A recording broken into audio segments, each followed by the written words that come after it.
We are back with episode 3 of the Winged Eagle podcast. What's going on, boys and girls? Happy Friday to you. Happy All Out weekend. We got a lot of stuff to discuss this week. I am here. I want to go say hello to everybody right now. This is a live stream on Friday afternoon at 6 p.m. Eastern Time, just like last week. I want you guys to give me a brief thumbs up in the comments below because I am broadcasting from new equipment, new webcam, new computer. Been setting that up all week, so I think I'm ready to go here. If there are any issues, please let me know up front. I did 2 tests. Everything sounds fine, but just in case, I want to make sure everything looks good there, and I want to get into what we're going to discuss today, which is a lot of stuff. I'm going to predict All Out, which comes to us tomorrow night from Chicago. Tomorrow's the night. I mean, this kicks off almost everything here, and now a month later, we're going to be rolling right into October and AEW on TNT. So I'll predict that show. I will be up here tomorrow to live react to it. I have to work all day, but I'm going to get off right before the pay-per-view. I'm going to haul ass home, flip the switch on the live stream, and I'm going to watch All Out with all of you guys, and I will post the link to that later tonight. So shoot me a follow over on Twitter so you can keep updated there. Make sure you subscribe to here while you're at it. Like the video and smash that little notifications bell. In addition to that, we'll recap Raw and SmackDown from this week. We'll preview Clash of the Champions. We'll also take a quick look at NXT TakeOver, which is also tomorrow, NXT TakeOver UK. And we also have a New Japan show. So it is a loaded weekend of shows, and it's a good time to be a wrestling fan, that's for sure. And aside from that, we'll discuss a lot of other random wrestling news, some current storyline situations, the PWI 500 that was released today, which Seth Rollins topped the list again, and and a few other things as well. So should be a fun podcast, and I'm looking forward to it. All right, guys, you guys are giving me the thumbs up in the chat. Thank you very much. I apologize for those of you who tuned in to my live stream on Monday.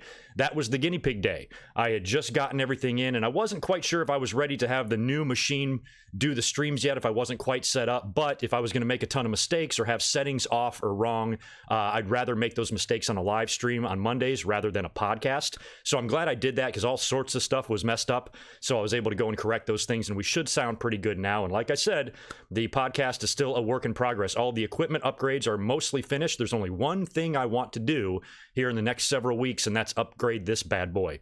I think I want to get a little bit more of a professional microphone. I'm using the Blue Yeti, which is extremely common, very popular, probably the best for the cost, probably the best podcast microphone on the market if you're looking to stay within a couple $100 range. But I want to go a little higher than that and give this podcast an even more professional look. So that's the final upgrade I really have left to do. Otherwise, we are ready to rock and roll this fall. It's going to be great. I'm excited to be a wrestling fan. All Elite Wrestling on Wednesday nights, NXT moving to USA Network on Wednesday nights. WWE is going to have no choice but to step up their game, you would think, on the main shows with SmackDown going over to Fox. And before you know it, you're going to blink and it's going to be Thanksgiving, holidays, and then it's going to be WrestleMania time. So should be a fun few months if you are a wrestling fan. I'm very excited for the next few months of television and all forms of pro wrestling. New Japan's got a show too. I haven't really taken a look at that preview. I know the Super J Cup just wrapped up, so they got another one, I think, later tonight or tomorrow. I'll try to catch that if I can. But man, there's just a lot of wrestling going on this weekend. So I'm happy that you're going to see a lot of me in the next, you're going to have 3 live streams in the next 4 days. This one here, tomorrow night for All Out, I'll live react to that with all of you guys. And then on Monday, I'll be back up here for Raw. So it's going to be a whole lot of my mug. And I hope you all are ready for that. I'm going to get this bright light out of my face. I'm sure that's annoying. Oh, actually, I meant to put that on crap. I wanted to get that on a dark mode there. Too late. Anyway, let me get my notes pulled up and we'll start kind of diving into stuff. I will peek back at the chat periodically. If there are super chats coming through, I will be sure to answer those. I want to apologize to the 2 people that I missed last week. I did personally message both of you with my podcast format. I'm kind of more paying attention to my notes, looking straight at those, so I'm only glancing back at the chat. So it is possible that I miss a super chat or a donation, but I'm going to do my absolute best to see all of those, even if I have to scroll back and read a few at the time. So if you do donate, I promise you I will get to that. But I'll be checking back with the chat on those, that sort of thing, in between news stories and things that we're going to talk about here. Why don't we start with All Elite Wrestling? We got to start with Starcast, which is taking place right now. I think it goes on Thursday through tomorrow. And CM Punk is the big guest lined up this year. And I believe his appearance is tomorrow prior to All Out. Jon Moxley, who was, of course, pulled from All Out due to the staph infection, was also pulled from Starcast, so he wasn't even able to make the trip. He is convalescing, I hope, well at home, and he gets back soon. That's such a bummer for him. I'm still bummed out about that, but he also wasn't able to make his appearances at Starcast either, so he missed out on the whole thing, and he was a very big piece and a very big player in this whole All-Out weekend, and it's just a shame for not only him, but the company, too. But I'm sure they'll bounce back. I know they've got some tricks up their sleeve tomorrow, and I am looking forward to the show. As far as anything else that's going on Starcast, I haven't seen anything too crazy happen, any interview that's been too nuts, or any event or anything that's taken place yet that's really newsworthy, but I'm sure some newsworthy items will come out of that, and we'll be seeing a lot of videos and interviews and all of that from various journalists and podcasters this weekend all over YouTube, so I will be checking that out. But as far as anything that's taken place at Starcast so far, I have not heard anything too crazy. And of course, we got All Out tomorrow night, which I will predict here in just a little bit. Let's talk about the PWI 500. I want to roll through this really quick. I only wrote down the top 10. The PWI 500 was released today. I haven't taken a look at the full list yet, but I do have the top 10 for you. Seth Rollins tops the list for the second time. I believe he's already topped the list once before, maybe a couple of years ago. And I'll talk about that in a minute. Let me run through the top 10 here first. And a surprising number 2, Daniel Bryan comes in at number 2, which actually did surprise me, even though I love the choice. I'm surprised based on the fact that this list is primarily based on kayfabe. I'm surprised Daniel Bryan is this high, but he got the number 2 spot, so good for him. AJ Styles comes in at number 3. Kofi Kingston comes in at number 4, which as WWE champion, as a 7-month reigning WWE champion, you cannot argue with putting that title holder as number 4 on the list, but I can see a lot of people having problems with that, especially when you look at number 5, which is Kazuchika Okada, which I would put, personally, I'd put Okada ahead of Kofi, but Kofi's a champ and in WWE, so that kind of earns him a notch above. But you got Okada coming in at number 5, Johnny Gargano at number 6, Roman Reigns at number 7, Kenny Omega, last year's number 1, drops all the way down to number 8. Tanahashi coming in at number 9. I think Tanahashi had a great year, and I love that guy. So I'm glad to see him crack the top 10 again. And Will Ospreay rounds out the top 10 at the number 10 spot. So you have 6 WWE contracted talents in the top 10. With 4 of them being in the top 4. Seth, Bryan, AJ, and Kofi. And you got Gargano at 6, Roman at 7. And then you got a few New Japan guys and the big cornerstone and centerpiece of All Elite Wrestling and Kenny Omega. So I'm not really, based on what the PW 500 is, this is not something in my mind that's worth like arguing or debating. I don't care what you think about Seth Rollins. He is the top champion in the top company, wrestling company in the world. And he defeated the top and most credible professional wrestler in the world twice at the 2 biggest pay-per-views of the year. I don't give a shit what you have against Seth Rollins. You cannot say he doesn't deserve to be number 1 this year. So I am going to completely not flip my lid over Seth being number 1. He earned it. WWE treats him like he's number 1. And boy, that Roman always wins narrative is really starting to fall. He's way down at number 7. But Daniel Bryan coming in number 2, I think, is great. And we're going to talk about Daniel Bryan in this episode a lot because I've got a lot of ideas and thoughts about where this storyline with Roman Reigns can be going. Because right now it's like, it's half good because Daniel Bryan is involved in it, but it's also half shitty because it's ridiculous. It's dragging out forever and they're showing the same fucking video package week after week and it's getting like annoying. But luckily Daniel Bryan's involvement, I think, is saving it. So we're going to talk a lot about that later on too. But in terms of the PWI 500, I never really have a huge issue with any of their number 1s. I remember one of the more controversial years was when Dean Malenko got the number 1 spot like in the 90s. And they were based, and that was weird because they always base, they kind of do a combination of everything to determine who that number 1 wrestler is. And that year they seemed to go specifically with wrestling. For some reason, they just really had a hard on for Dean Malenko and thought he was the best in the world. And Dean was awesome, but that was still at a time period where he had huge megastars holding world championships in both companies. And it was a little weird. So there have been some controversial years, but this is not one that I'm going to waste my time tweeting about. I certainly don't care. And congrats to Seth Rollins for topping the list. Yet again, you are the man. Did you guys catch the new SmackDown trailer or commercial, I think that was released today or yesterday possibly, for their new show on Fox. A little bit new, different logo. It really kind of matches. It almost reminds me a little bit of the Fox NFL on Fox logo, the box logo. It looks a little bit like that, and it was kind of cool. It was it mixed in regular everyday people, some kids in school, some adults, emulating WWE superstars. They had current superstars. They had stars from the past like Ric Flair and Austin. I thought it was a really well done little commercial, and did a good job of hyping up the new show Friday night. I guess it's called Friday Night SmackDown. I don't think it's called SmackDown Live anymore. I think they're going to call it Friday Night SmackDown, which I think it's already been called Friday Night SmackDown before. And the logo also does look a little bit like the older square SmackDown logo. So it wasn't a complete change. It stayed with the same theme color and somewhat of the same font, not really. But overall, it doesn't look too terribly different. And I'm hoping the set looks different. I would really like to see WWE go back to some original sets here and there from time to time. Let me just go over here so I can read this chat without the bright light in my face and make sure that you guys can hear me all right. Pardon me.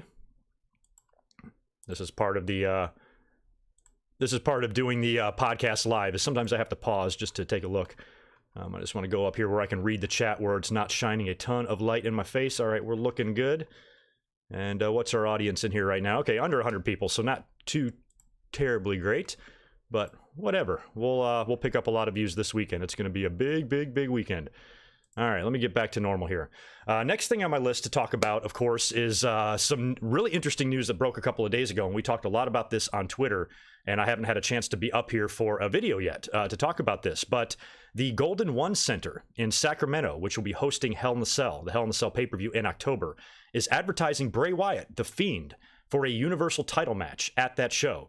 It says something like, who will the Fiend challenge, Braun Strowman or Seth Rollins? So basically the winner of Strowman and Rollins at Clash is going to get Bray Wyatt at Hell in the Cell. Now, we've seen plenty of local advertisements before that are released months ahead of time that don't pan out. As a matter of fact, this very same venue, I believe, was also advertising Drew McIntyre versus Seth Rollins. So at one time, Drew may have been the planned opponent for Seth.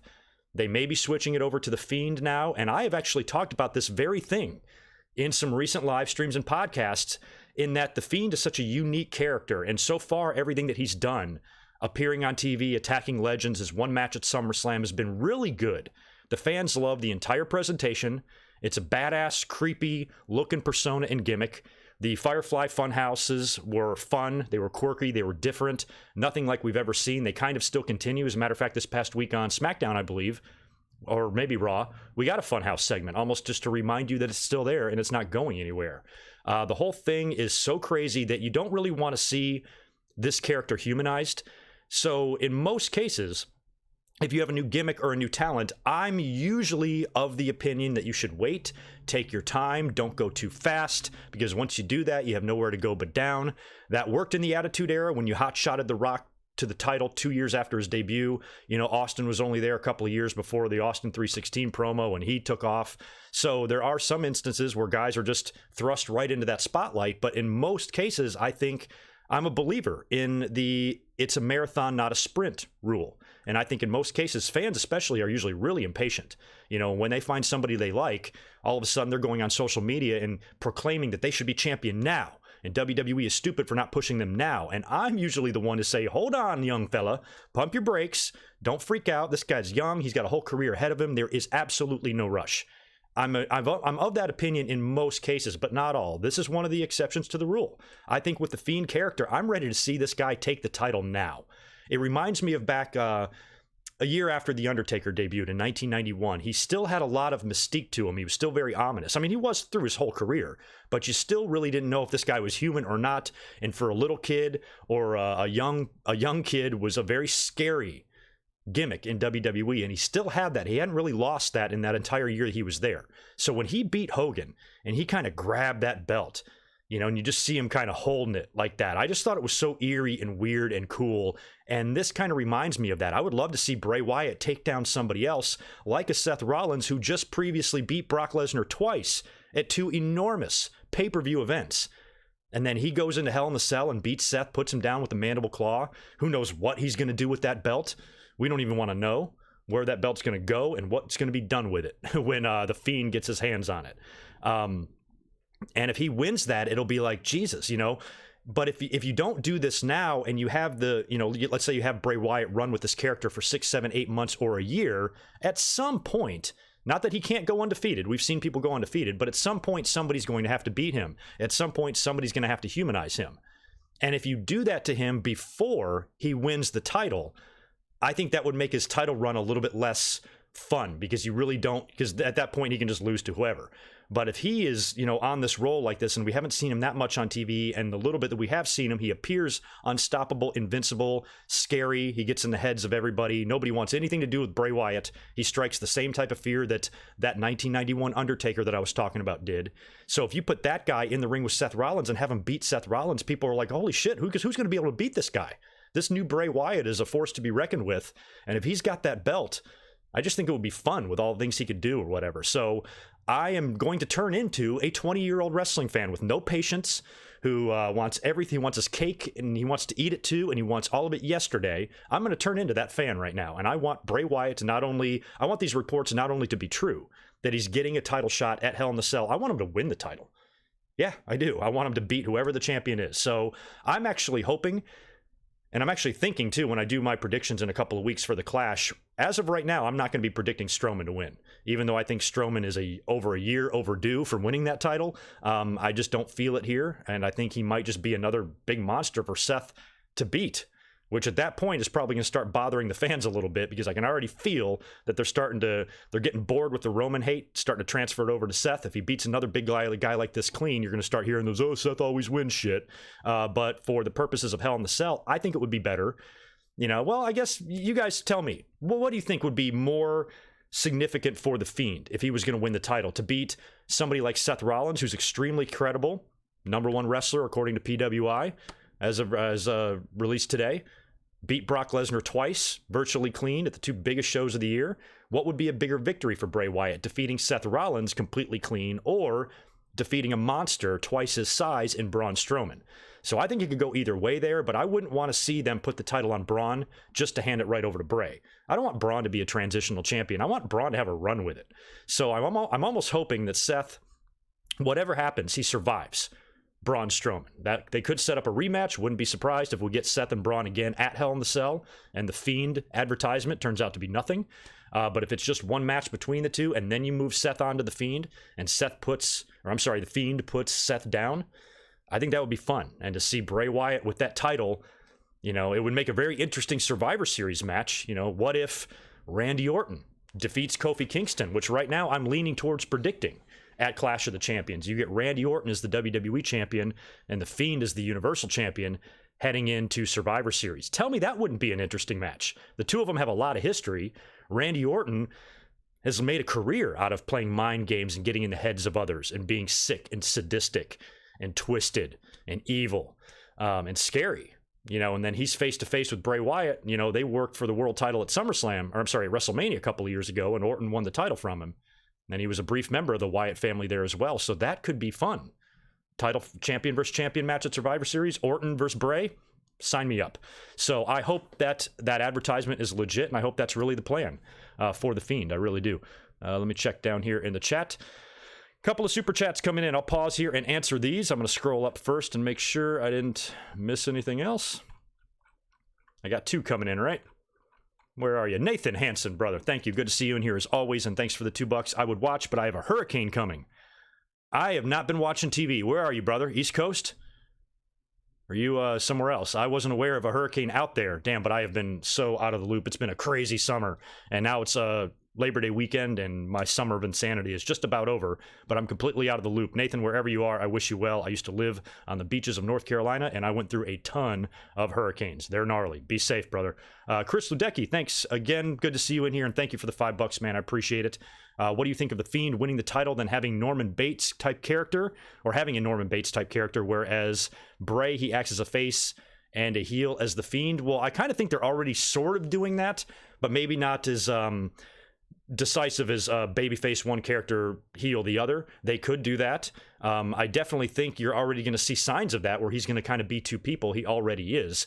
Whether or not the Firefly Funhouse Mr. Rogers Bray or the Muscle Man Bray or whatever that is, whether or not those guys show up, on TV and actually wrestle or something, that remains to be seen. And if you are going to try to preserve victories for Bray, or have him not lose and have him go undefeated as long as possible, it is possible that maybe one of those other characters take a loss, but the Fiend does not. So I can see them incorporating a lot of that into his character. I think WWE is going to play with this too. You know, they're going to see how things go, see what works, see what doesn't.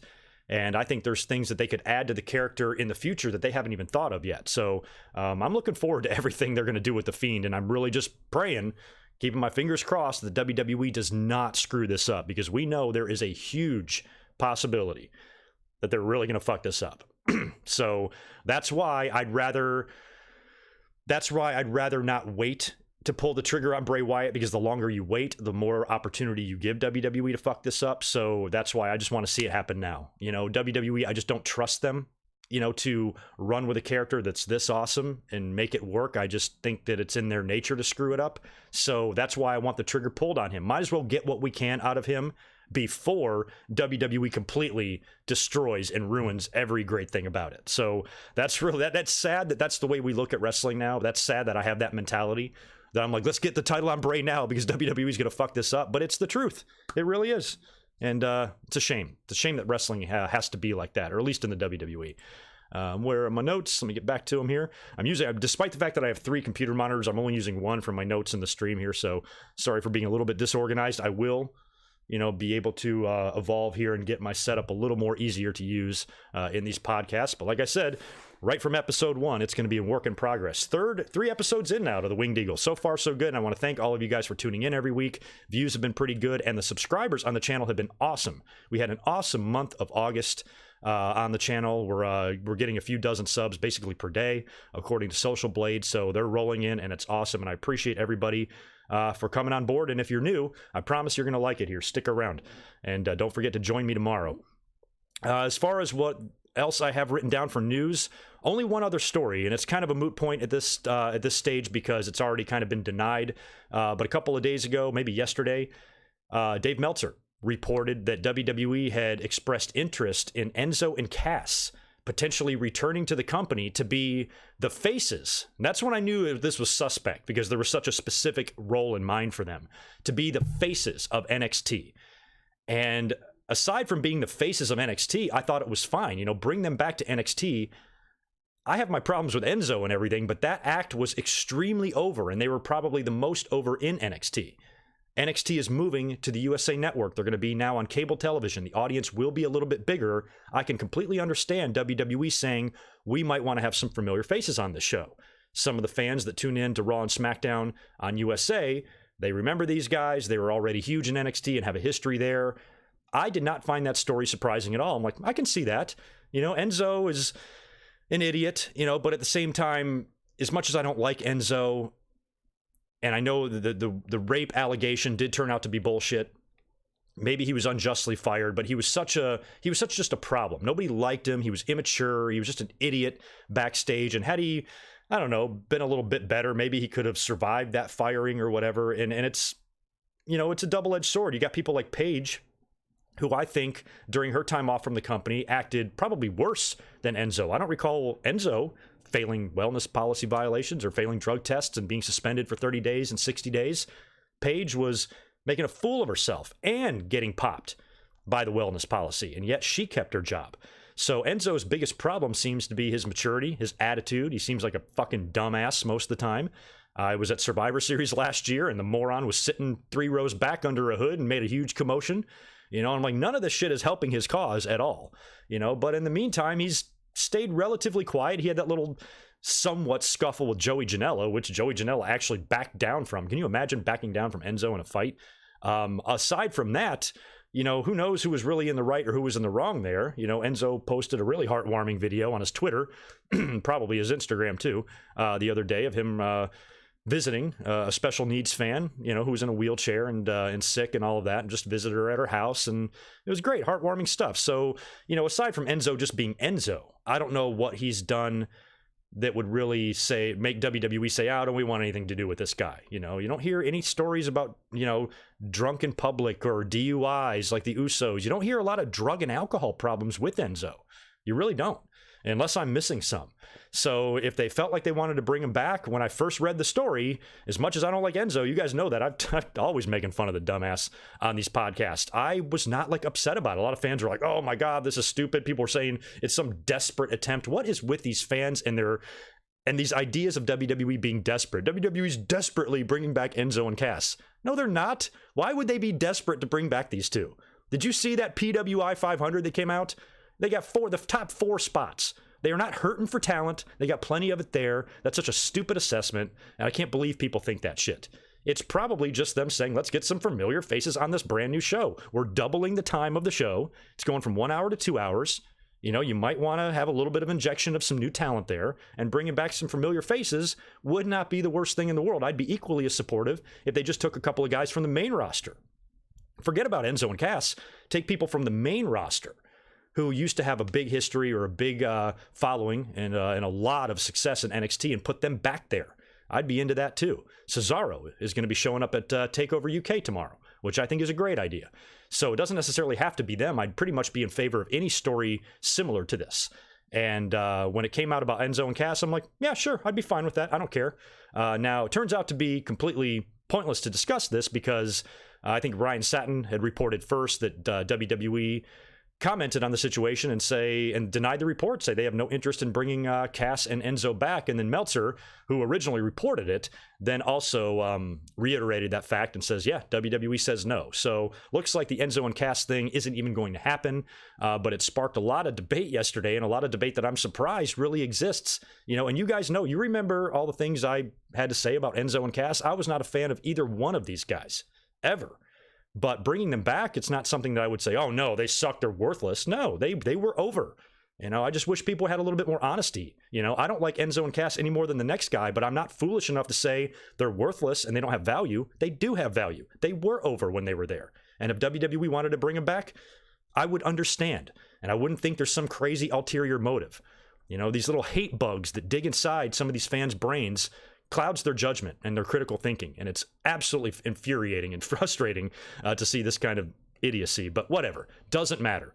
Point is, they're not coming back, and I'm also fine with that decision. I could really be fine either way here. I was okay if WWE decided to bring him back, and when it turned out to be false, I'm like, good, I didn't want him back anyway, so I'm really indifferent on the whole thing. And that's pretty much it for the wrestling news. I don't have really anything else written down. I'm just going to jump into Raw and SmackDown a little bit. We're going to discuss that. I will not be running late this week. Last week, I really pushed it on the podcast. I came up here at 6 p.m. Eastern, and I only had an hour and a half, and we had way too much to discuss, but I can stay up here for another hour, and we only have a few more things to discuss on Raw and SmackDown, and then I'm going to predict All Out. Let me jump back over here and make sure I didn't miss anything in the chat, and we're still all up and running. Can y'all do me a favor before we get into Raw and SmackDown and smash that like button, please? I know there's only 100 people in here watching, pretty low audience, but get those likes up for me and make me not look like a jabroni. I'd appreciate it. Let me just look here in the chat. Nothing too crazy in there. Yeah, okay, cool. Just making sure we're all up to date over there, and y'all are happy. I don't want to miss anything like last week. Let's talk a little bit about Raw and SmackDown from this past week. I'm not going to talk a lot about these shows or give a full rundown of them, but we'll talk about the main points, and then we'll talk about what we're looking at so far for Clash of Champions. Now, Raw opened up with Sasha Banks. She came out to cut a promo, which was finally kind of explaining herself, and she did a little bit of a fourth wall break, sort of. She confirmed that she did have a meltdown at WrestleMania. There was, I think Ryan Satin was the one that originally reported that she was like throwing a temper tantrum and all that, and everybody was like, oh, he doesn't know shit. Turns out that she actually did do that, confirmed that on Raw, of all places, in a promo. She also, in something that I wasn't a huge fan of, she claimed to not give a shit about the tag team titles. You know, when she was going for those titles, fighting for those titles alongside Bayley, they very much gave a shit about them. And they worked their asses off to get those belts in the Elimination Chamber. So I didn't really like the fact that she buried the titles that are already essentially buried by WWE themselves, and it just made it worse. You know, since Sasha and Bayley, who I think were an extremely credible team to win those belts, I didn't really like that they took them off of them so quick either. And the Iconics were a joke of a team. Alexa and Nikki, although I don't totally hate the alliance and the relationship between the two, because it seems more of like the copy and paste shit she did with Nia Jax, just a different form of that, where she really doesn't give a shit about Nikki, and there's going to be a split. She's going to use her and manipulate her and all that crap. Then Nikki's going to turn face and kick her ass. You know where that's headed. So to me, it just feels like it's more of the same there. So I'm not really enamored by that pairing, but it also might be a way for, I don't know, them to protect Alexa Bliss a little bit. She's been injured a couple of times. She missed some really big shows. Hasn't been in the ring as much. She hasn't even been doing much ring work as of late when she's in the ring. A lot of times she's screwing around on the outside of the ring or letting Nikki Cross do all the work. So that might all be done by design, and this is something to give Alexa, who is a big part of the women's roster, something to do. But at the end, I don't like at all what they've done with the tag team titles. So for Sasha to say, I didn't give a shit about them, those belts mean nothing to me, I don't think it was the greatest thing, but it also solidified her as an asshole, which I think is also good, because Sasha's a great heel. She proclaims herself the standard bearer in the women's division, not Charlotte, not Becky. She was very jealous and resentful towards Becky for getting that main event spot at WrestleMania. She felt like that belonged to her, and she was honest about that too. So Sasha's a brat, and she's basically admitting to that. So I like it. Some people didn't like the promo. I didn't hate it, and I thought it did a good job of telling the story of what is up the ass of Sasha right now. So she would wind up facing Natalya later on, but before she did, during her promo, Natty comes out and attacks her angrily, runs down to the ring. Sasha's been a complete asshole to Natty, talking shit about her dad and all of that. So the two of them kind of have a pull-apart brawl. They're separated. I believe they go to commercial, and then later on in the night, they would have the match, and Sasha Banks would tap Natalya out. So I had pitched the idea last week of possibly Natalya going into Clash of Champions to turn heel and maybe screw over Becky Lynch. I still think that's an option. Even though they had the match and Sasha beat her and all of that, I think that it's very possible that Natty could turn heel. I think it might be fun, and it'd be a way to get the belt off of Becky without completely beating her clean. And then you could do a rematch between like Sasha and Becky at Hell in the Cell. Now, Sasha and Charlotte did a great job in their Hell in the Cell match a couple years ago, I think. But I don't know. What do you guys think? Do you think Sasha and Becky could have a better match than Sasha and Charlotte? I'd probably say no. It would probably be hard to top that Sasha-Charlotte match, but they could put the two ladies in a Hell in the Cell, which would be interesting. So they might be going in that direction there. Seth and Becky, by the way, were not on Raw because they were off in Hawaii, I think. They got engaged last week, which I talked about in the last podcast, so they were off of Monday Night Raw. And it was funny too, during the stream, I was so focused on the new stuff and the new settings and making sure I'm doing everything right. I'm watching Raw, but I'm not really paying attention to it, and I didn't even notice that Seth and Becky were not on the show, because they did the backstage segment with Seth and Braun Strowman that was actually taped last week, but I wasn't realizing that and thought it was live. And I was wondering why Seth Rollins didn't run out in the match later on. So it was really hard for me to concentrate last week, and I promise I've got those issues cleaned up and I'll be fine and back to normal this Monday. But they also showed that pre-tape from the week before, Braun Strowman and Seth Rollins, a little bit of tension with their newfound tag team titles. I talked about this last week as well. We know what's going to happen here. They're going to have the match, the miscommunication. They're going to drop the belts, pushing and shoving. They're going to be mad, and then they're going to have a match. And it looks like now they're going to be pulling double duty. So that's the plan now. Seth Rollins and Braun Strowman have the backstage segment. Braun officially challenges Seth. He accepts, but they also have to defend the tag team titles at the Clash against the winners of the tag team turmoil match later on Raw. So first at the Clash, they're working the tag team champions, and then after that, Seth must defend his Universal title against Braun Strowman. Now, that all sounds fun and everything, but Seth Rollins was injured a couple of years ago, because I feel like he was working a lot of matches. Didn't he do like some sort of a double duty match? He won both belts from John Cena, and he did something where he worked with Sting and somebody else or whatever. Like little things like that. I just don't know if you want to push your champion that far to where he could risk another knee injury or something, or blow his knee out. I don't want to see Seth Rollins have to forfeit that Universal title. I want to see Seth Rollins lose that Universal title. You've spent all this time building him, beat Brock Lesnar twice. Whoever now beats Seth, that's an excellent feather in their cap. Make sure you can use that, and that pays off. Don't rake Seth over the coals, and put him through hell and work him to the bone when he's your champion, and it could end badly, especially with the style that Seth works. I don't think it's that smart. He ain't Hogan. He ain't dropping a leg every night. He's doing Falcon arrows every night. It's dangerous stuff. So just be careful, Seth. Please don't get injured. And it's interesting, too, who they're going to be working with. They did a big tag team turmoil match on Raw. Viking Raiders, Gallows and Anderson, who were going to be my picks. I thought what they would do, since they took the titles off Gallows and Anderson, which I wasn't a huge fan of, but I thought it would be all right if Gallows and Anderson would just regain them. Because you have to have Strowman and Seth lose those belts. They're not going to hold them forever, and they're going to have to drop them relatively quick. So I'm like, good, you can just drop them right back to the OC. No harm done. Plus, it gives the OC two big opponents to defeat. So I don't think it's really that bad if OC dropped the belts, if they pass them right back. But they didn't win the tag team turmoil. Nobody great won. The War Raiders were out. Gallows and Anderson were out. Who wound up winning it? A slapped together, out of nowhere tag team of Dolph Ziggler and Bobby Roode. Great team on paper, but where the hell did they come from? I didn't even know they were teaming up. I didn't even know they were participants in this match. It was just announced on Raw that here they are. They're a team now, and they won. So now they get a tag team title shot. It's going to be Dolph and Roode against Seth and Strowman at the Clash. So that's another match that's just pulled right out of thin air. That's not what I thought in my head a week ago we would see at Clash of the Champions, but there it is. Dolph Ziggler and Bobby Roode on paper, great team. Maybe they can actually be a team. Maybe they can be a Hollywood Blondes type of team when you take two big personalities like Austin and Pillman. You don't know what to do with them. Slap them together. They get themselves over as a tag team. Maybe it can be a situation like that for them. They both have similar personas, so similar size, very good in the ring. Ziggler might be a little bit more athletic, but I think overall the team could be fun. But with WWE, do they really follow through with anything these days? So if they try to get on board with the two of them, they let Ziggler and Roode come up with some ideas, maybe some matching outfits, maybe a team name. I know Rudolph has been tossed around.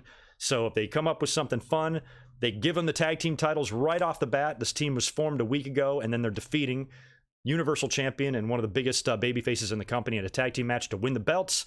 Good way to get them over, I suppose, but the way WWE passes these tag team titles from team to team, nobody has a chance to have a run. So if you put the belts on Ziggler and Roode, they need to hold them to the end of the year. I thought that should have been the case with Gallows and Anderson, but they immediately took them off of those guys when they really shouldn't have.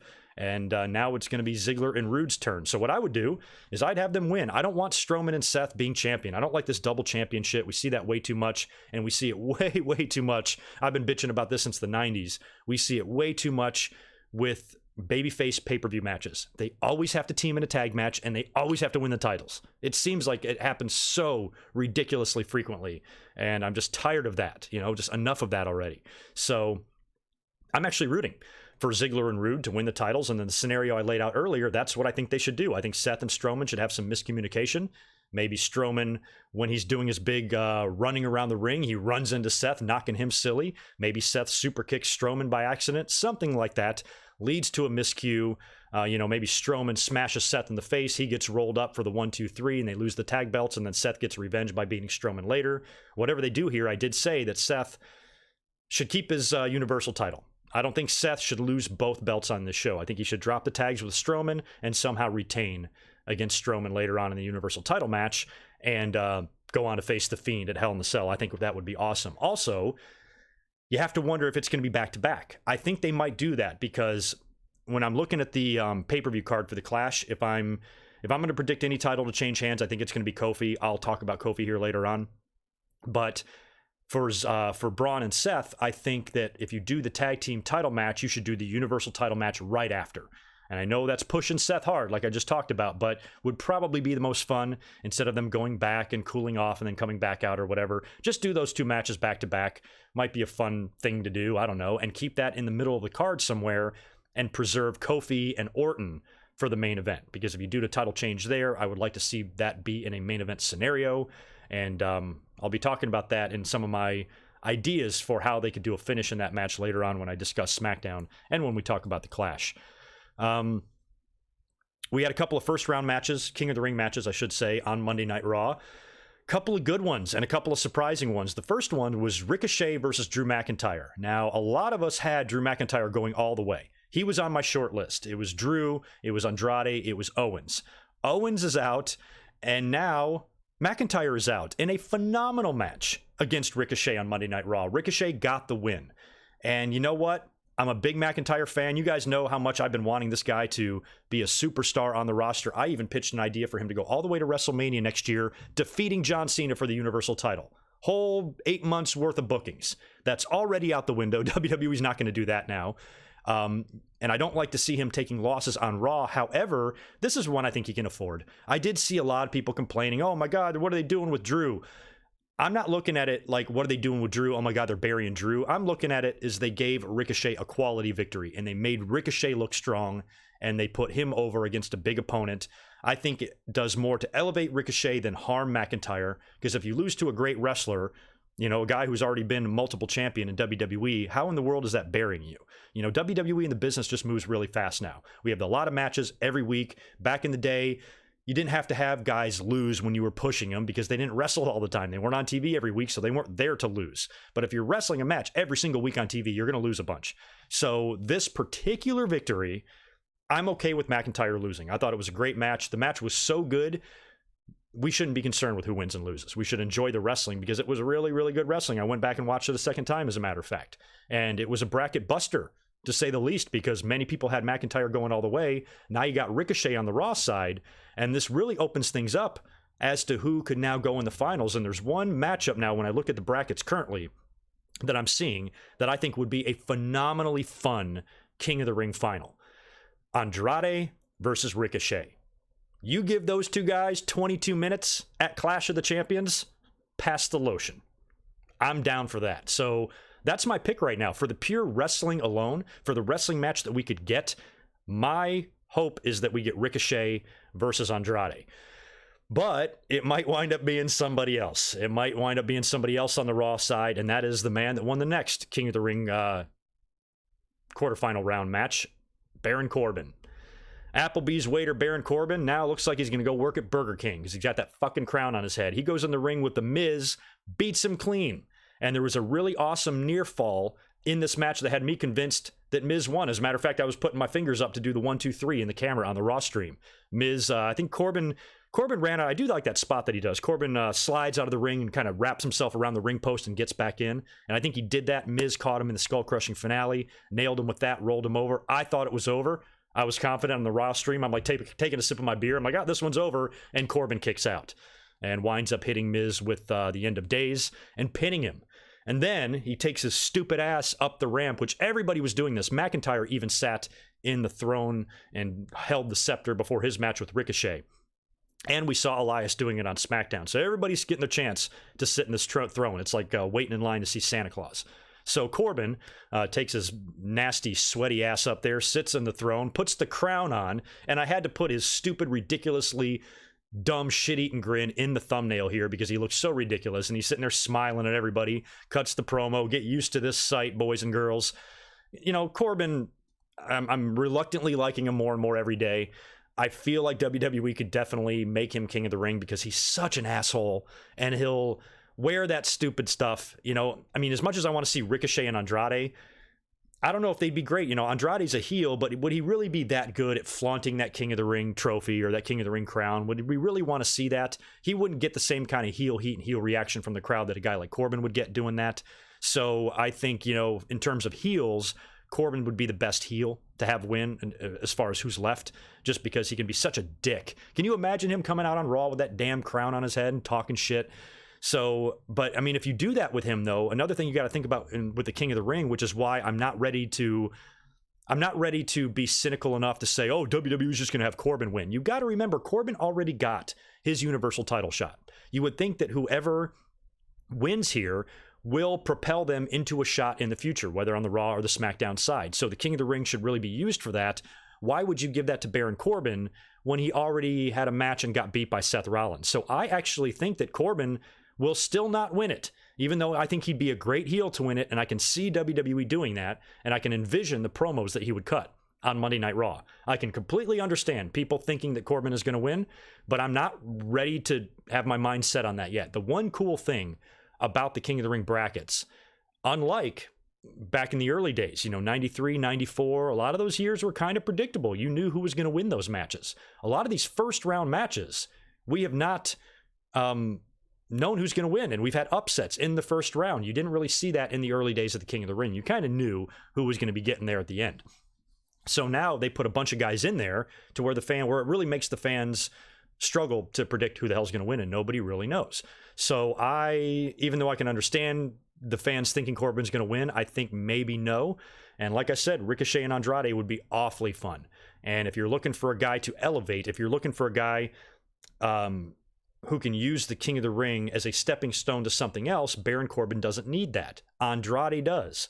So I think Andrade would probably be my pick to win it, or who I would want to see win it the most, as far as who's left. Yeah, Ali is great, and Ricochet, those guys are awesome and everything, but I think Andrade maybe could benefit most from it. That's just my thought right now, and we've got a couple of weeks left. We've got the semifinals coming up in the Garden next week, a week after this one. Yeah, a couple of weeks from now.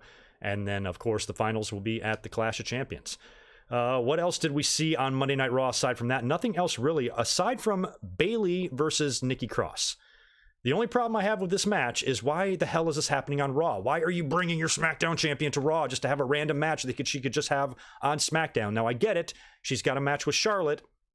The fans are automatically going to think, based on how Charlotte is booked, that she's going to wipe the fucking floor with Bayley at Clash of the Champions. So I can understand WWE wanting to give Bayley some clean victories on TV. They would turn around and do it the next night on SmackDown as well. So I'm fine with that. But like, what is this? Is there a wild card rule? Is there not? Are there two rosters? Are there not? What are you guys doing?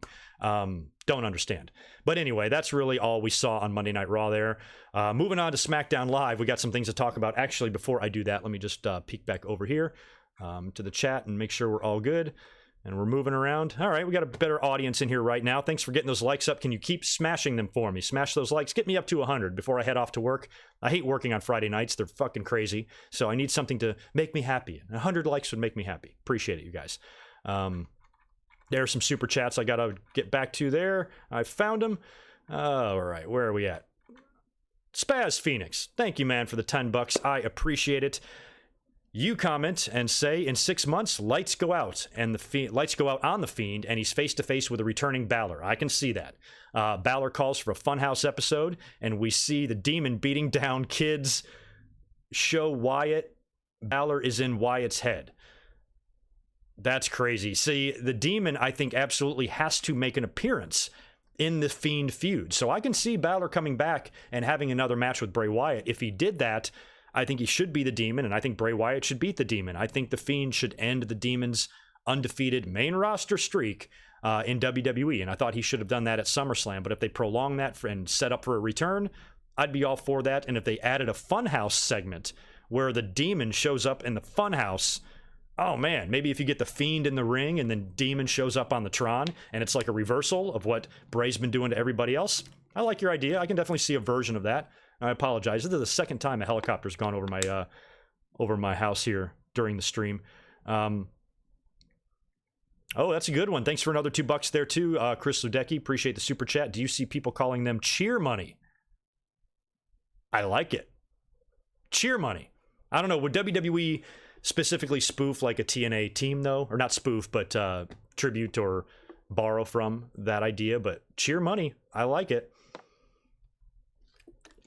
I'd be into cheer money, totally. I like it. Probably better than Rudolph. Now we can get into SmackDown Live after I take another sip. The Roman Reigns and Daniel Bryan storyline continues with no end in sight. Now, the way I'm thinking this is going to go, based on what we saw on SmackDown on Tuesday, is that we're going to go into a Clash of the Champions match, which I can only assume will be Roman Reigns and Daniel Bryan. I have a feeling we will go into that match still not knowing what really happened. So it looks like they're going to drag this out, and it's going to be more of a storyline of Daniel Bryan trying to proclaim his innocence type of thing. He's insisting that he had nothing to do with it. The whole show on SmackDown, which is why SmackDown was so stupid on Tuesday, the whole show was promoted by an apology. Daniel Bryan demands an apology from Roman Reigns. That's what they were banking on to gain viewership. Daniel Bryan demands an apology from Roman Reigns. Really, on a wrestling show, an apology is going to be like your main event. But whatever it is, they show 1.5 million video packages. I don't know how many times we have to rewatch that stupid shit with the stuff falling on top of Roman Reigns and the car accident. It's over and over. They show it multiple times on Raw and SmackDown. WWE, we get it. Stop it. Damn, you're driving us crazy. But anyway, after our 9 millionth video package on that, we show, or they show the entire history of everything. But you fast forward now to the main event where the apology is supposed to happen.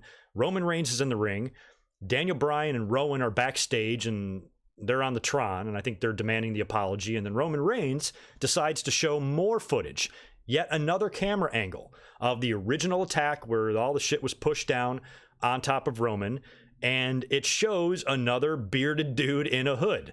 But this time, it looks like it's Rowan and not the lookalike, not the NWO Rowan that we saw last week or the week before. So this actually looks like it's Rowan. Daniel Bryan then looks up at Rowan and he's like, "What are you doing?" And proceeds to slap the shit out of Eric Rowan. Just psh, psh, psh. Hit him with like 5 hard ones. And then grabs the mic and storms, power walks down to the ring. And he's like, "I had nothing to do with this. I had no idea he did that." So I don't know why all of a sudden, I mean, I guess you could tell it was Rowan, but why didn't they just say, "No, that's the other guy with the beard," or whatever? Like, why is Daniel Bryan now admitting to this? So Daniel Bryan's swearing up and down. He's walking down to the ring. He said, "I had nothing to do with this." And as soon as he gets in the ring, Roman Reigns hits him with a spear. Another awkward end to SmackDown for the second straight week. They did the one the week before, very Curb Your Enthusiasm-like ending with the lookalike, and then Roman just sitting there confused and the show goes dark. Now we're in the ring, and even Roman's spear on Daniel Bryan didn't get the crowd pop that I was hoping it would get. Wasn't even the best looking spear. And the crowd also didn't seem to really react to it or give much of a shit about it either. So that kind of sucked. And like I said, where I think this can go a couple of different ways. I'm guessing now that after the spear, they're going to officially announce, and I did not take a look at WWE.com today to see if they see the updated card for Clash of Champions. But you would assume that they're going to make this match. It's going to be Daniel Bryan and Roman Reigns, and it's going to be a match that's going to take place based on Daniel Bryan's anger that Roman Reigns thinks he did it and he's innocent, and they're going to settle their differences in the ring type of thing. But you're still really not going to know who is responsible for this. So I think it could go a couple of different ways. Daniel Bryan continuing to proclaim his innocence, only to have this big master plan revealed to us at some point. Luke Harper is still on the fucking shelf. Why can't they just bring him back to be a part of this? Man, that would be great. Daniel Bryan being the leader of this weird-ass faction. Daniel Bryan is the only thing saving this whole angle, in my opinion, because he's so incredibly awesome on the mic. He's great at this character. He's very believable. He's angry. He's mad. He's yelling. You know, he reminds me, he's got like shades of early 90s Mick Foley in him. I just love it. So love every single thing Daniel Bryan does. So he's really making this storyline worth watching, because anybody else in this situation would be boring. Maybe Samoa Joe would be okay, like they teased earlier.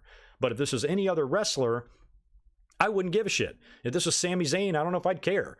So I love that Daniel Bryan is being the one to kind of carry this whole thing. So if they do the match and at Clash of Champions, and it's revealed at the Clash what the deal is, you have a third member come out, or you have some big master plan revealed to us at the Clash, great. Or you can just have the match, have Roman Reigns beat Daniel Bryan, and then Daniel Bryan is still going to say that he's innocent, he had nothing to do with it, and he's going to demand more apologies, and it will stretch out to the next pay-per-view. Or do you do the reveal, and then with the Hell in the Cell right around the corner, you put whatever blow-off you're going to have with Roman Reigns inside the Hell in the Cell? Maybe it's Daniel Bryan and Roman Reigns in the Cell.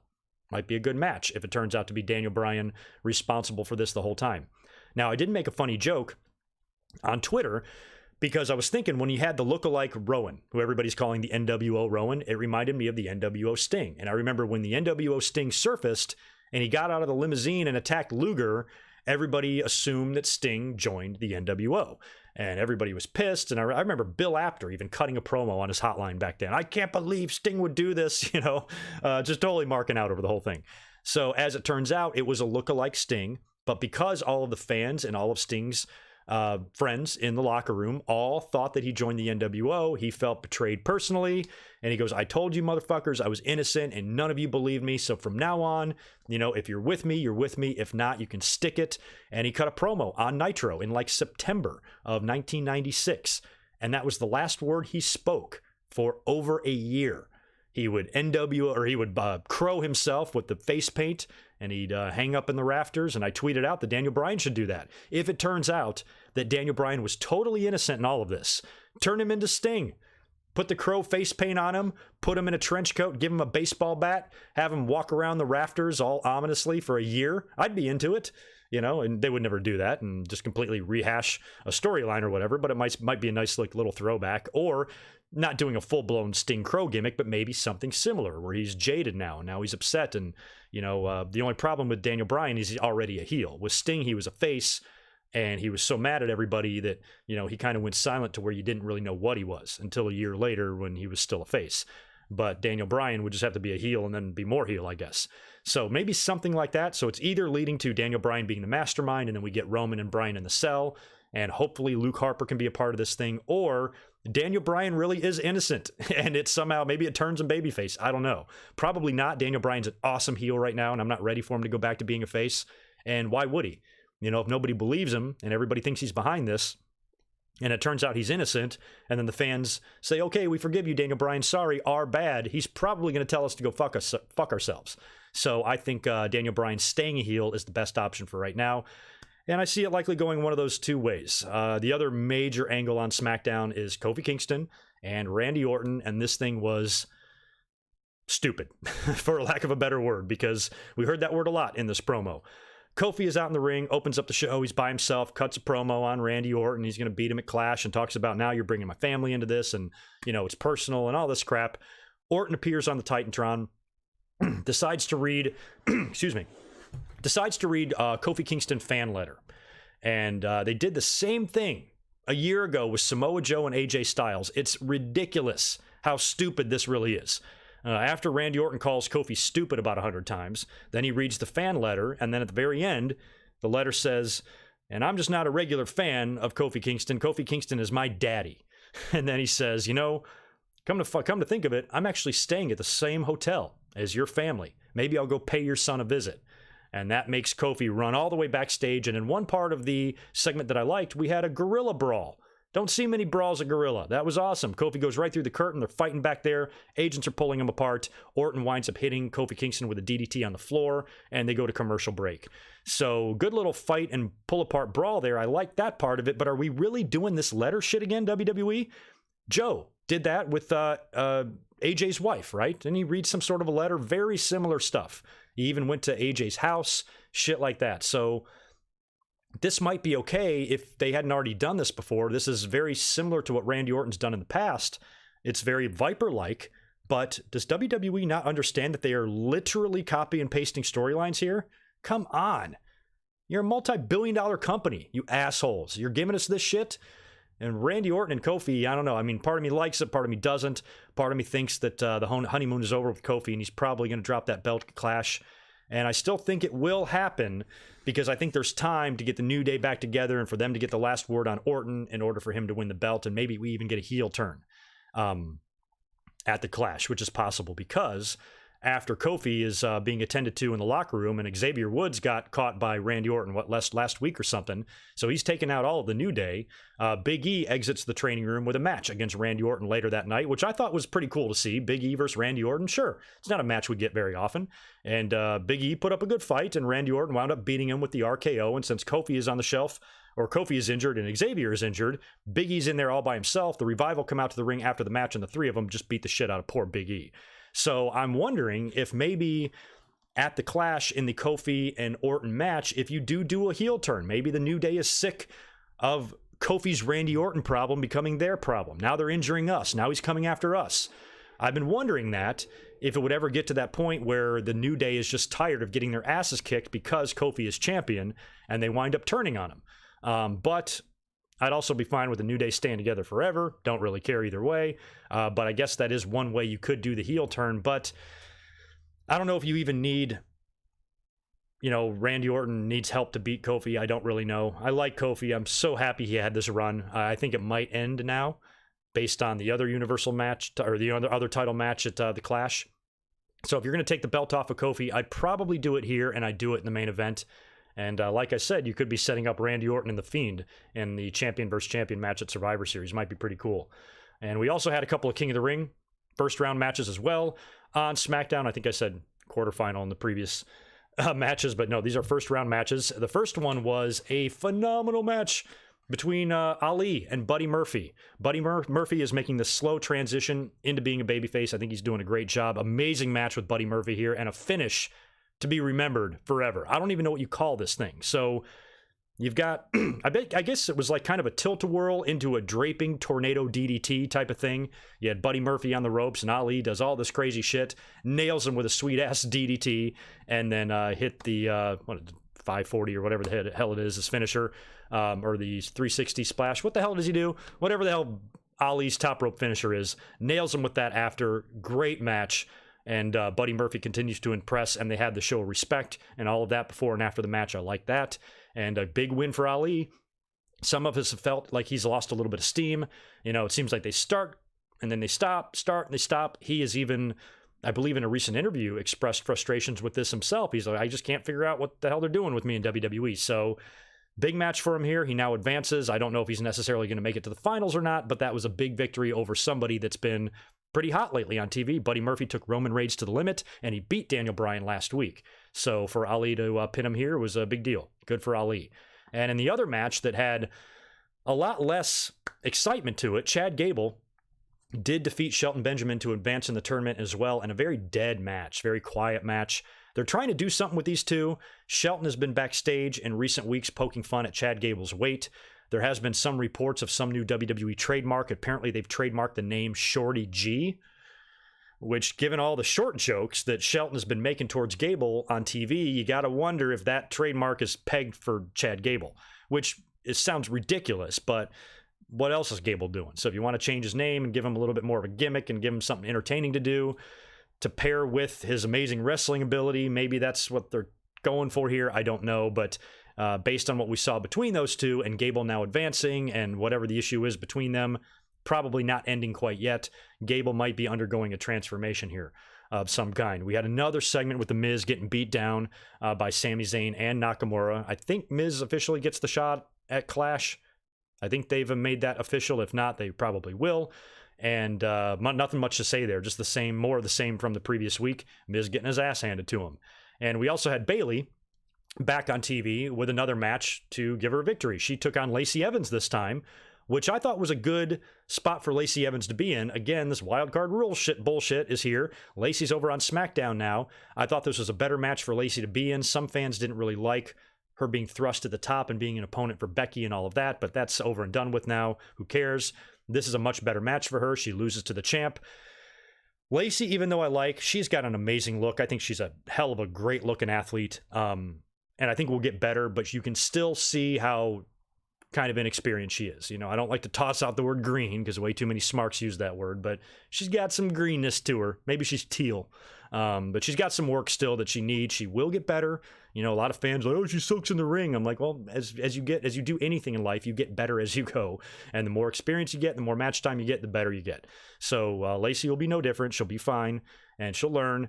And I didn't think the match was bad, but some of Lacey's weaknesses are exposed in matches like this against, you know, a pro like Bayley. But at least Bayley got the win. She won with the top rope elbow, I believe. You know, you pair that with her victory the night before against Nikki. They're trying to string up a bunch of victories here to make Bayley as credible as possible to go against Charlotte, because Charlotte, Miss Mayonnaise Face, who was at ringside, by the way, for that match, she is likely the favorite.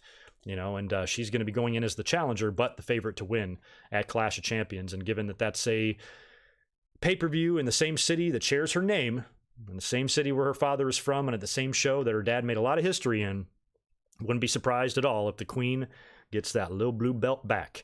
And you might want Charlotte as the champion going into Survivor Series because, you know, you could have a big match there, champion versus champion match. If Sasha takes that belt from Becky, you get Charlotte and Sasha again, or better yet, you get Bayley and Sasha.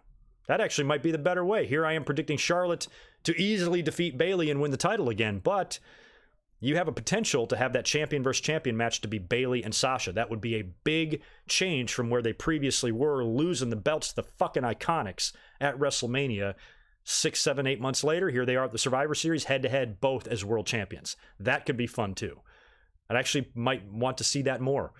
Just because it would be interesting, and then the build, and then the betrayal, and the, you know, the heat between the two, and the fights and the segments. I think all that could be a lot of fun because you don't know really what you have with Sasha and Bayley. They haven't had any interaction on TV since Sasha's return, even though they were both on the same show last week on Monday. So if you hold that off and you do Bayley, Sasha, champion versus champion at Survivor Series, I'd be into that as well. But then if you do that, where does that leave Charlotte? I don't know. Is that all I got? Is that all I got for Raw and SmackDown? We got to start running through TakeOver and All Out because I got to be getting out of here in about 25 or so minutes. Let me go back over here to the chat, make sure I'm not missing anything, and we'll jump into predictions. Austin, yeah, I'm glad you saw that as well. I don't know why she was so oily. Anyway, no, Malvin Jackson, Lacey can wrestle. You don't put somebody in the ring if they can't wrestle, because you can kill yourself. Lacey just doesn't wrestle that well, and she'll get better. Don't be so hard on her. I'll guarantee you one thing, Malvin, she can wrestle better than you. So just be careful how y'all criticize. Y'all crazy. Y'all are all crazy. Anyway, let's get back to business and talk about, I guess we'll run through, because I don't watch a ton of NXT UK. I only eyeball it mildly. I mean, hell, I only mildly eyeball regular NXT. But TakeOver has got a show tomorrow as well. TakeOver, this is going to be airing prior to All Out. I'm going to be working all day, so I'm not going to see TakeOver. I won't be getting home until about 30 minutes before All Out goes live. Not even the pre-show, so I'm going to miss the buy-in kickoff. I actually have to go online on BR Live and purchase this tonight and get it ready. But I'm not going to be getting home until the main card starts. So that's when I'll be up here live streaming TakeOver. I'm going to have to catch later on, catch some of the matches because there's a couple of them on here that look really good. Of course, Cesaro was announced that he will be there. He was interviewed backstage on Raw or SmackDown when he was leaving the arena. And he says, I'm going to go see what this NXT UK is all about. And a lot of people have been speculating that this could be a permanent move for Cesaro. I'd be fine with it. You know, yeah, I know it feels like a demotion, but what the hell is he doing on the main roster? Put this guy somewhere where he can be a boss. And if you put him in NXT UK and keep him there for a while, I'd be totally into that. And I would like to see that in NXT as well, with them moving to the USA Network. You don't have to go crazy, WWE. They better not create some stupid wild card rule in NXT. But if you take a couple of pieces from the main roster and put them back over there, I think that could be really helpful. It would give the talent something important to do because they're doing nothing on the main roster, and it would give a shot in the arm to these other divisions. That's why I was originally okay with the Enzo and Cass story, because I'm like, you're going to need maybe some fresh faces or recognizable faces on that USA show. That's probably WWE's mentality there. They probably think that's necessary. So I wouldn't be surprised at all if we saw that. So I'm glad Cesaro was there. I hope he's there in the front row like most TakeOver guests are. I hope he has a feud started with someone. And hell, you give me a Cesaro and Walter match. Where's that lotion again? It's around here somewhere. But yeah, I'm into that. But anyway, just to run through a few of these matches, I don't even know if I'm going to predict All Out. I don't know if I'm really going to predict TakeOver because I don't know who's going to win any of these matches. Walter versus Tyler Bate sounds fun, but I'm going Walter there. Toni Storm is defending against Kaylee Ray. Toni Storm's been champ for a while. What do you guys think? Is she dropping it yet or no? I'm going to predict her to retain, but don't ask me. I'm fucking clueless. The one match I'd probably want to see more than any other on this entire card is Dave Mastiff and Joe Coffey last man standing match. Oh my God. That I want to see. Don't care who wins. Coffey? I don't know. Travis Banks and Noam Dar, probably going Noam Dar there, and I'll probably go for Zach Gibson and James Drake to retain in the triple threat UK tag title match. So, like I said, 5-match card. I'm only familiar with a couple of these matches and a few of these talents, so I will check out the replay after All Out tomorrow night, and hopefully it'll be a really good show, and it'll be fun to compare that show to the show later on in the night, which is All Out. Now, I'm going to run through these predictions as well. Like I said, join me here tomorrow. I will be up on YouTube live reacting to the whole pay-per-view. I will post a link to that later tonight. Also, the audio to this podcast, it's going to be one of those weeks because as soon as I'm done here, I got to walk right out the door. So later tonight, 4 to 6 hours from now, the audio will be available for download on my website, and it'll be on iTunes, Stitcher, and Spotify. So you can catch the download later, and you can also find the link on my YouTube channel or on Twitter later on tonight for tomorrow's live stream. So make sure you follow and all that good stuff. On the buy-in pre-show, we've got a women's battle royale. A couple of interesting and notable participants in this. We'll probably get some more surprises too. The two notables that I noticed were Jazz and Roddy Piper's daughter is going to be involved in this. But based on the talent that they've announced for the battle royal so far, barring a surprise, unless they have a surprise female come in and win it, I don't know. I didn't see Tennille Dashwood's name advertised for this. I don't know what her health status is or if she's around. Or any other sort of surprise that maybe we're not expecting. If we don't get a surprise, I'm picking Britt Baker. I think Britt Baker will win the Battle Royale. She is probably the best woman they have there and probably the one they're going to push the most, and I'm picking her. And we also have a tag team title match, or I'm sorry, not a tag team title match, a title match with Private Party against Angelico and Jack Evans. Probably going Private Party there just because they're kind of entertaining, and AEW, I think they've signed, and AEW seems to like them. So, yeah, Private Party, fuck it. Don't really know there either. But that's all we got for the buy-in advertised right now. Main card, we've got the Best Friends, Chuck Taylor and Trent Beretta, taking on the Dark Order. Winners receive a bye in the tag team tournament. So they're going to be crowning new tag team champions in All Elite Wrestling very soon. I'm going with the heels here. I'm going to go with the Dark Order. I don't know why. I just think they'll probably take that match. If this match is the opener or something like that, maybe they're going to go with the babyface team.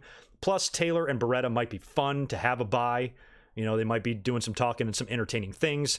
So I guess my instinct is actually to predict them, but fuck it. I'm going Dark Order in that match. We got a ladies match between Riho and Hikaru Shida, and I'm going to pick... I don't know. I think I'm going to predict Riho. I think Hikaru Shida got the win in the 6-woman tag at Double or Nothing. And Riho was actually her partner in that.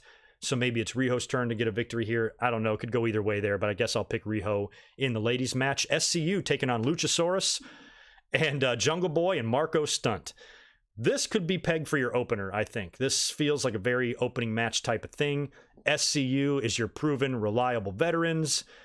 Everybody loves Luchasaurus. Everybody loves Jungle Boy. Marco Stunt is just there. If it's the opener, I'm going to go if it's the opener, I'm going Luchasaurus, Stunt, and Jungle Boy. If it's not, I might go SCU.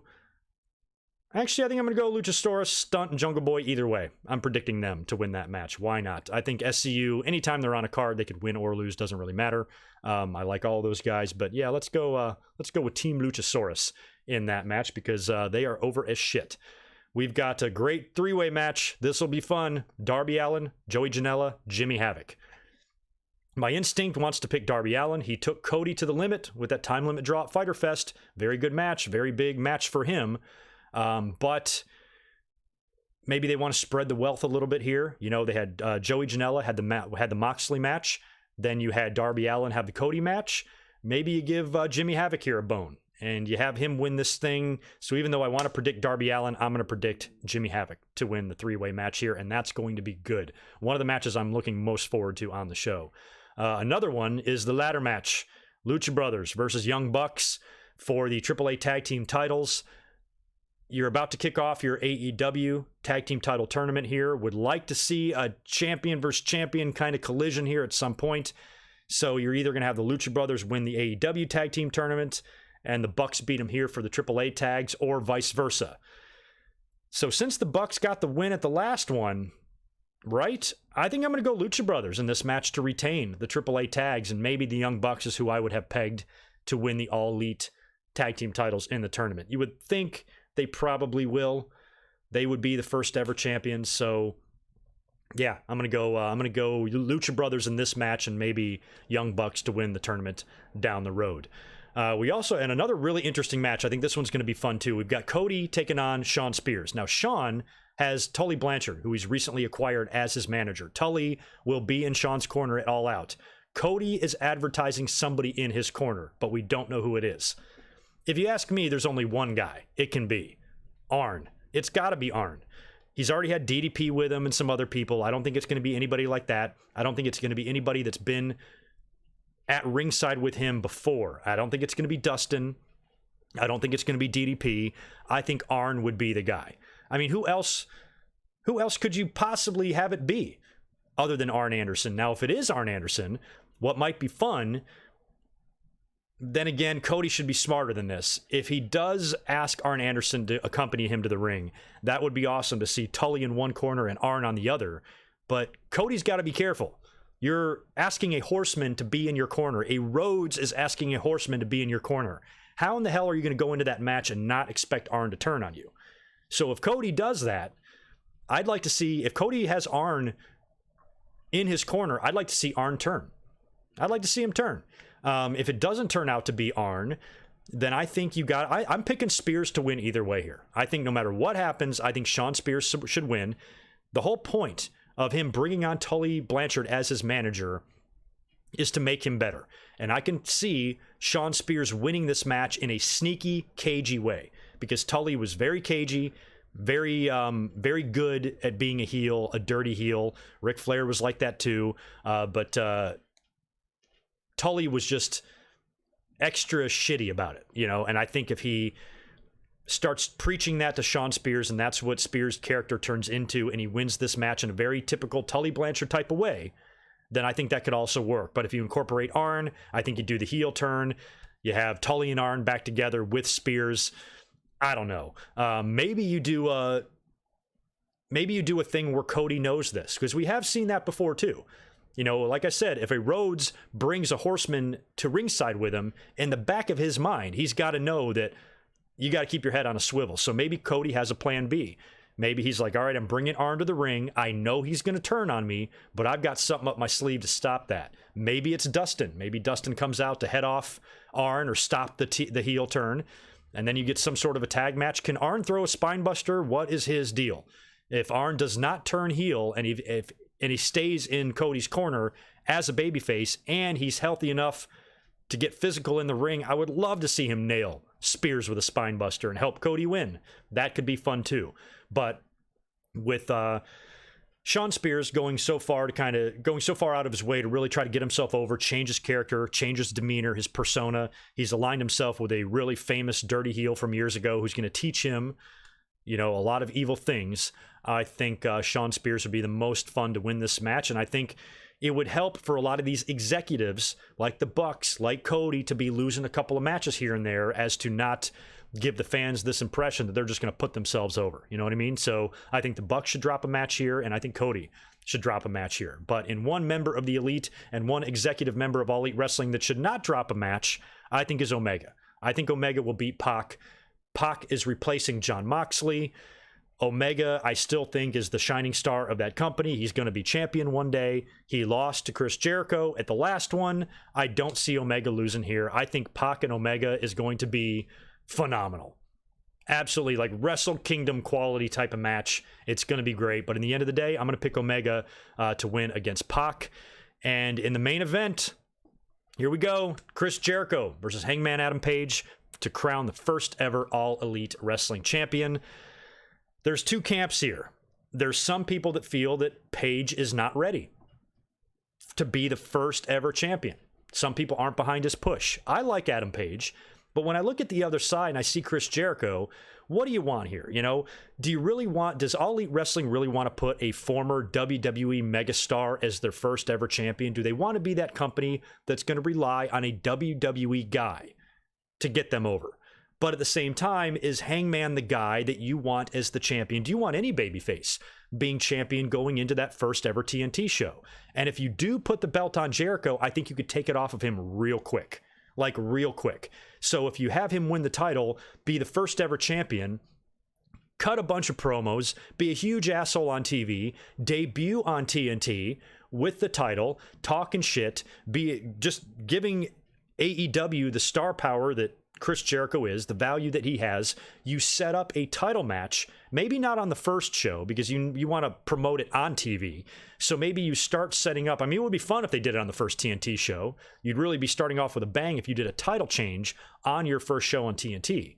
But I'd wait. I'd have Jericho be champion as it launches on TNT and be champion for a couple of weeks, talking shit on the mic, having segments with Page or Omega or whoever the fuck, and then you build to your match on TNT, a big night head-to-head with NXT or something, and you do Jericho and Omega, or you do Jericho and Page again, or someone like that, and Jericho drops the belt.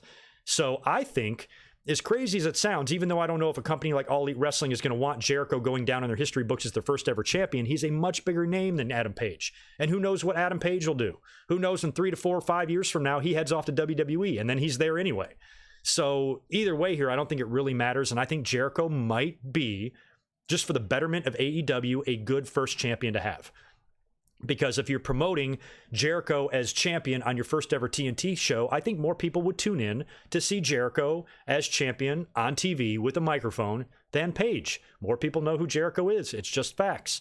So I think in terms of that, even though I think I have nothing against Adam Page, I think he'd make a great heavyweight champion if he does in fact beat Jericho tomorrow.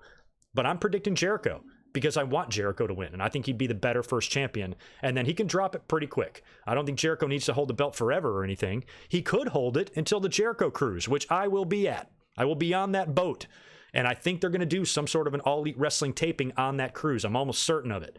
So they could have Jericho drop the belt on the boat, but I doubt it. I think he'll hold the title for a short time, couple months, drop it on TNT in a big show, whether it be their first show or a show a few weeks down the road, where they have a time to build it, and they can have, I don't know, maybe like a Goldberg, Hogan, Georgia Dome moment or something like that with Jericho dropping the belt if he's able to draw enough heat on himself on TV to give that big moment to that audience, on television and the live crowd. So there you go. That's kind of what I think might happen tomorrow, but I'm no All Elite Wrestling expert. It's hard enough for me to keep up with WWE and NXT. Oh, by the way, I forgot to mention that when I was talking about TakeOver.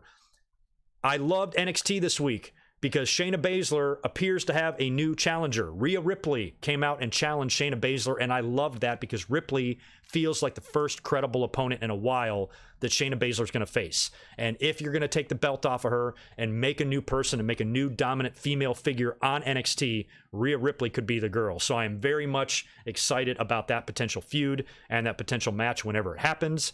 And if NXT is going to USA Network in a couple of weeks, they might not save Baszler for Ripley or Baszler and Ripley for a takeover. They might save it for USA. So that could be a fun match to have on NXT. Big women's title change, Rhea Ripley versus Shayna Baszler. I'm into it. I like it. Forgot to mention that earlier on. I apologize for that. But as far as tomorrow goes, it's going to be a fun day of wrestling.